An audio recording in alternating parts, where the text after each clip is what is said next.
High বন্ধুরা, শুভ সকাল।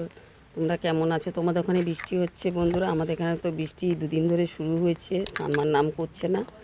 ভালোই হলো, একটু গরমটা কাটলো। দেখুন বন্ধুরা, আজকে সকালে পাম্প চালিয়েছি, মানে রোজই এই 15 দিন ধরে এরকম হচ্ছে, জলের লেয়ার কম আসছে। প্রত্যেকের বাড়িতে কমপ্লেন করছে। তো আমি কাউন্সিলরকে সকালে ফোন করেছি, লোক পাঠিয়েছি। দেখুন বন্ধুরা, এখন আমাকে কতক্ষণ দাঁড়িয়ে থাকতে হবে জানি না।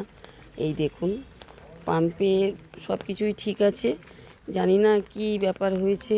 আর এখানে বোরিংয়ের এটা খুলছে, লোক পাঠিয়েছে কাউন্সিলর। এই 10-20 মিনিট হলো আমি ফোন করেছি, দিদি সঙ্গে সঙ্গে লোক পাঠিয়ে দিয়েছে। এই দেখুন, এই বোরিংটায় কিছু একটা ব্যাপার হয়েছে, ওরা চেক করছে। কেন এলাকায় জল আসছে না, ব্যাপারটা বুঝতে পারছি না বন্ধুরা। আজকে শুভ সকালে ছোট্ট একটা ভিডিও নিয়ে চলে এলাম বন্ধুরা। দেখুন, এই যে বোরিং খুলছে বন্ধুরা। দেখুন, টাটা, পরে আবার দেখাবো বন্ধুরা, ঠিক হলে। রাখছি।